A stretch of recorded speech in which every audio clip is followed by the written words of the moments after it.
All right, hey everybody. So what we're gonna do is we're gonna do a little experiment here.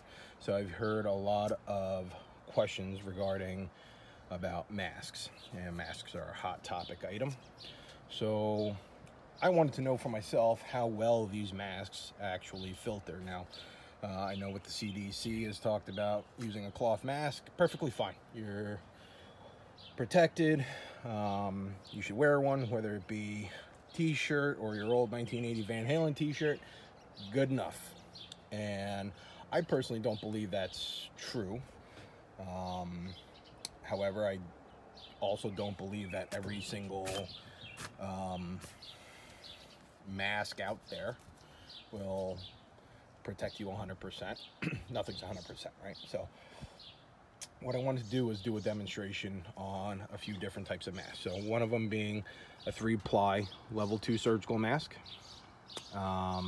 Second being the infamous KN95 masks that come from Big Rock Candy Mountain out there, which you have some people they don't like, and you know, some people they do like, and they understand there's really no choice, and some that just feel indifferent about it. And then we're going to try some cloth masks out. So how the CDC refers to as a face covering using a cloth mask, good enough. You can filter out, you know, the big chunks, I guess, which again, why we're doing the experiment, and that's something that I don't really understand. If they're saying healthcare workers need an N95, which I totally understand and I totally get. You know, frontline workers should definitely get top of the line protection. But you know, as everyone knows, there's a shortage of them. So I just don't see how a virus that, when I looked it up, is approximately 0.3 microns in size, and yet we're telling everyone that using a t-shirt will protect you. I really don't get it. So as far as my understanding, a KN95 will filter out particulates 95% all the way down to 0.3 microns. So, and that's the standard if they are certified by the FDA. A 3-ply mask will filter down 2.5 microns. So, you know, a little better than the big chunks. So the next test we'll do is with a 3-ply mask, and with that mask it's meant to filter out about, I believe, 2.5 microns. So a little better than your big chunks.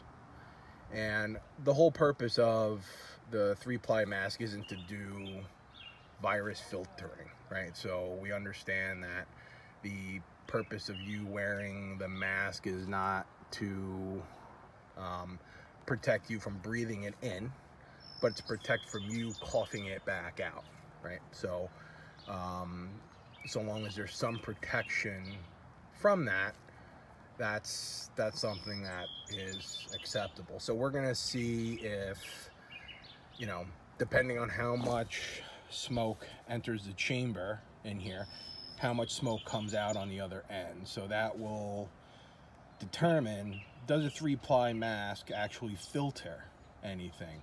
And we should see, if the claims on a 3-ply mask are right, we should see considerably much less smoke come into the final chamber than that's actually in here.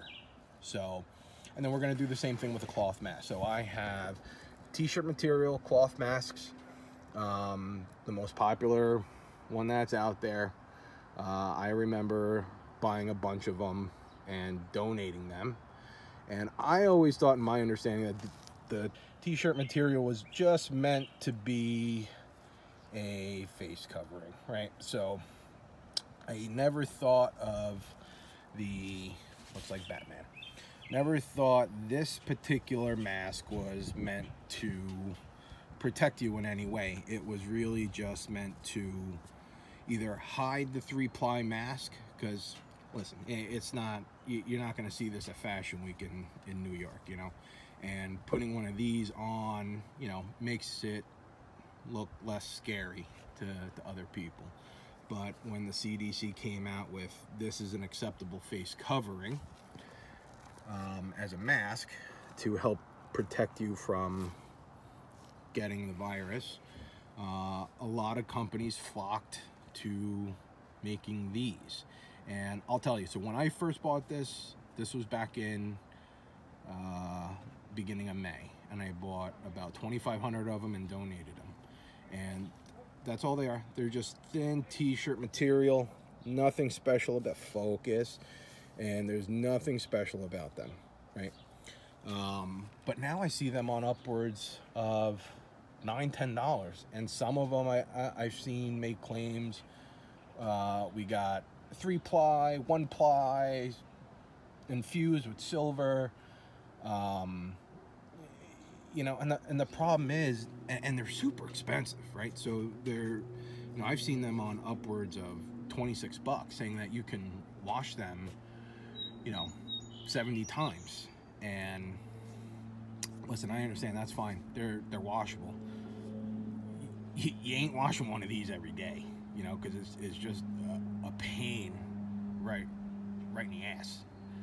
So, you know, I believe the 3-ply masks are much better because you chuck them. You use them a few times and you chuck them. And the problem with these is that I've seen a lot of people use them and they don't wash them. They you know, unless if you're buying a week's supply for each and every one within your family. So you use one a day, you chuck it into the bin, and you wash it every Friday or Saturday or whatnot, and then you do the whole thing over again. Okay, I get it, but most people are not going to do that. And then, have you ever washed one of these things and see what they come out and look like? You know, is it a mask or is it a thong? It comes out all cattywampus like, and it doesn't work. So then you try putting it on, and it's some rolled up piece of toilet paper you put on your face. So I'm gonna say this is not gonna do very well. And the other thing is, they're not backed by anything. Okay, so these are masks, and you got companies that make claims that, you know, they're infused with nano silver and all that, and they're charging all these exorbitant prices. Listen, if you look at the fine print, they tell you right there, they're not FDA approved. You know, there's no liability on these things. It's just they put flashy words on the screen to make it sound like it's really great. Like I saw a commercial about nano silver technology. Yeah, silver is a natural antibacterial element, but it's not immediate. You know, and not only that, with just how everyday humans function and they breathe through one of these things, there's a lot of moisture that passes through, and you know, this will filter out the big chunks, you know, like a toothpick and some mulch and some grass clippings. But as far as filtering out a virus, this ain't gonna do it, you know. And I'm gonna tell you what, if it did do it, then there wouldn't be a mass shortage there, you know, as far as protective masks for frontline workers, because every apparel company would be summoned to make an N95 filtering mask out of these things then. Okay, so like I said, back in May, I ended up buying a bunch of these, and they cost me 50 cents. That was delivered. So enough talk. Let's try. So what we're gonna do, how this is gonna work is this: we're gonna put a lung dart here, okay, and then we're gonna apply some suction using a vacuum pump. So listen, this isn't really scientific, right? I'm no scientist. We're not in a lab. I'm outside on my back patio.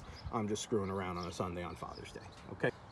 I'm a visual learner. If I see, you know, if I see claims about, you know, a t-shirt protecting you, okay, then theoretically I see smoke coming into here, I should see much less smoke coming into here. Makes sense, right? So, but if it filters, then I should see a lot of smoke inside this chamber, and I should see virtually none in here. So we're going to try a few different things. So one of them being cigarette smoke. So a lot of people know that the virus is 0.3 microns. That's really small. All right, so cigarette smoke is between 0.1 and 0.25 microns, so it's smaller than the virus. So we should be able to see, you know, a lot of smoke inside this chamber using a KN95 mask or a 3-ply mask, and, you know, maybe a little wisp of, you know, the smokitude into here. Okay. The other thing is we're going to try cornstarch. So cornstarch is anywhere between 0.3 micron, between 0.25 and 0.45 microns. At least that's what I saw according to some engineering journal about that stuff. Okay, so we're going to give it a shot. I don't have anybody to really help me, so we're going to try to do this as, you know, professional as possible without this looking real janky.